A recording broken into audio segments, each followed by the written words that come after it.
Chapter 59. Valentine had not yet recovered. It was in her bedroom and from Madame de Villefort's lips that she learned about the events we have just related, although she was so weak that she did not react to the story as she would have if her condition had been normal. Indeed, it produced only a few vague ideas in fluctuating forms which mingled for a time with the strange notions and fugitive phantoms arising from her sick brain or passing before her eyes. During the day, Valentine was maintained within the bounds of reality by the presence of her grandfather, who had himself wheeled into her room and remained there, covering her with his paternal gaze. Then, when Villefort came home from the Palace of Justice, he would spend an hour or two with his father and his daughter before withdrawing to his study at 6 o'clock. At 8 o'clock, Dr. D'Aveney would arrive, bringing Valentine's nightly medicine, and then Noirtier would be taken back to his own room. A nurse chosen by the doctor remained with Valentine until she went to sleep, usually toward 10 or 11 o'clock. Maximilian Morel came to see Noirtier every morning to ask about Valentine. Strangely enough, he seemed to be less worried every day. First of all, although Valentine was still in the grip of a violent nervous excitement, she was slowly recovering, and then Monte Cristo had said if she did not die within 2 hours, she would be saved. She was still alive, and 4 days had gone by. This state of nervous excitement pursued Valentine even into her sleep, or rather, into that somnolence that succeeded her waking hours. It was then, in the silence of the night and in the dim light shed by the small lamp burning on the mantelpiece, that she saw those shadows which come to people in the rooms of the sick. Sometimes she seemed to see her stepmother threatening her. Sometimes it was Maximilian, holding out his arms to her. Sometimes she saw people who were almost strangers to her, like the Count of Monte Cristo. Even the furniture in her moments of delirium seemed to be moving and wandering around the room. All this would last until 3 or 4 o'clock in the morning, when she would fall into the leaden slumber till morning. In the night following the morning when she had learned about Eugenie's flight and Andrea's arrest, an unexpected scene took place in Valentine's bedroom. The nurse had withdrawn only 10 minutes before, and Valentine was in the grip of her nightly fever.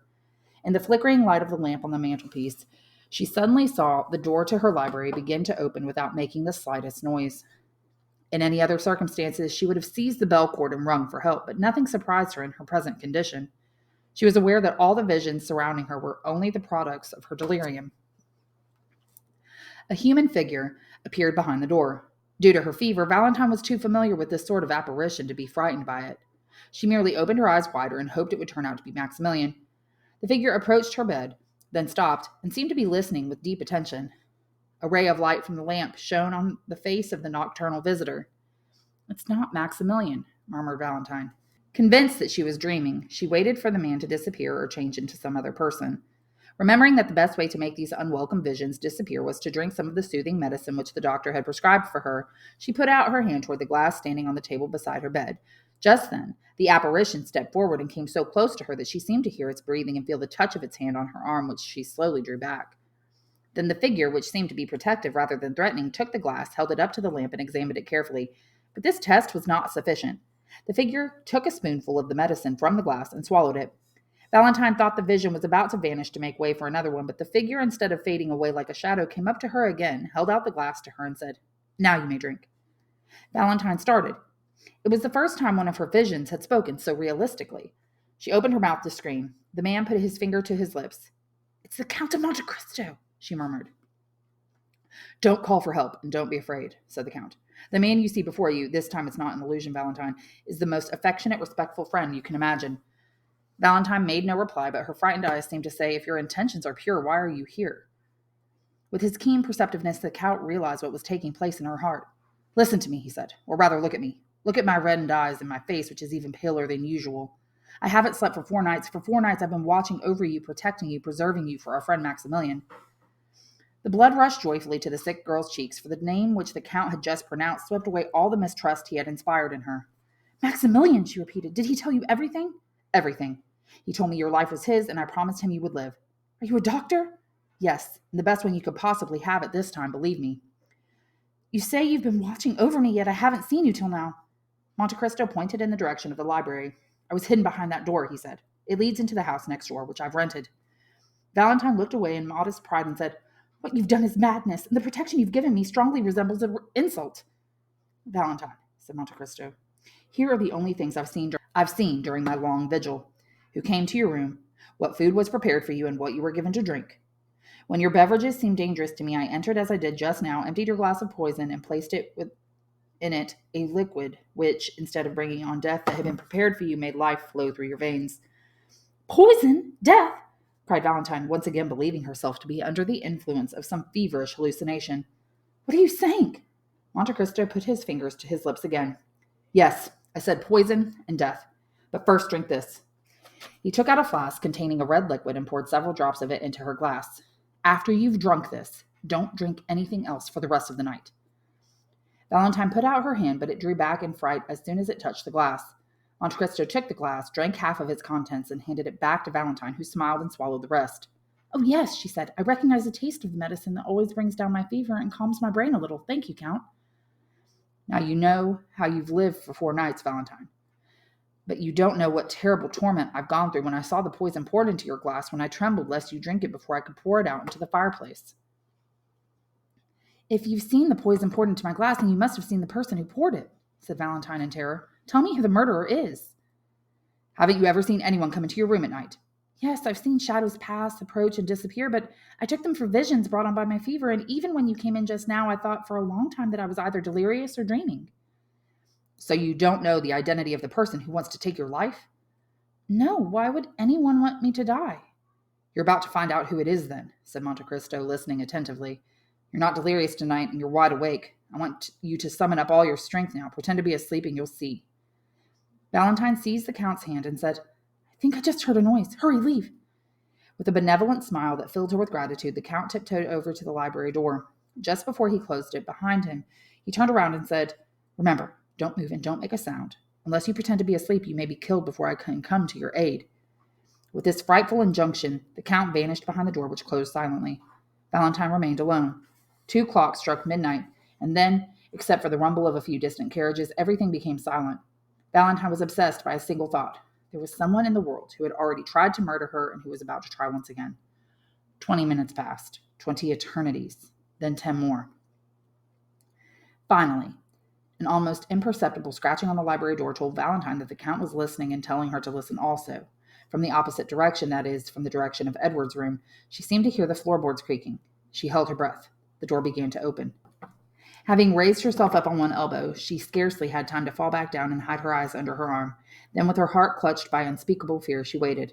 Someone came up beside her bed. Valentine, whispered a voice. She shuddered to the depths of her soul, but she did not answer. Valentine, repeated the same voice. She still remained silent. Then she heard the faint sound of a liquid being poured into the glass from which she had just drunk. Only then did she dare open her eyes, which were hidden beneath her arm. She saw a woman dressed in a white peignoir, pouring out a liquid from a flask. Valentine must have gasped or made some slight movement, for the woman stopped in alarm and leaned over the bed to make sure she was really asleep. It was Madame de Villefort. On recognizing her stepmother, Valentine could not repress the shudder, which caused a vibration in the bed. Madame de Villefort instantly flattened herself against the wall and silently watched Valentine's every movement. Valentine recalled Monte Cristo's terrible words. It seemed to her she had seen some sort of long, pointed knife in Madame de Villefort's hand. She forced herself to close her eyes, although this usually simple action was almost impossible for her to perform. Meanwhile, reassured by the sound of Valentine's regular breathing, Madame de Villefort put out her arm again and finished emptying the contents of her flask into Valentine's glass. Then she withdrew. No sound indicated to Valentine that she had gone. She merely saw her arm disappear, that fresh, rounded arm of a woman of 25 who was pouring out death. A scratching on the library door drew Valentine out of the dazed torpor into which she had fallen. She raised her head with great effort. The door opened, and the Count of Monte Cristo reappeared. Do you still have any doubts? He asked. Oh, my God, murmured Valentine. Did you recognize her? Valentine groaned and said, Yes, but I still can't believe it. Do you prefer to die, then, and cause Maximilian to die also? Oh, my God, repeated the girl frantically.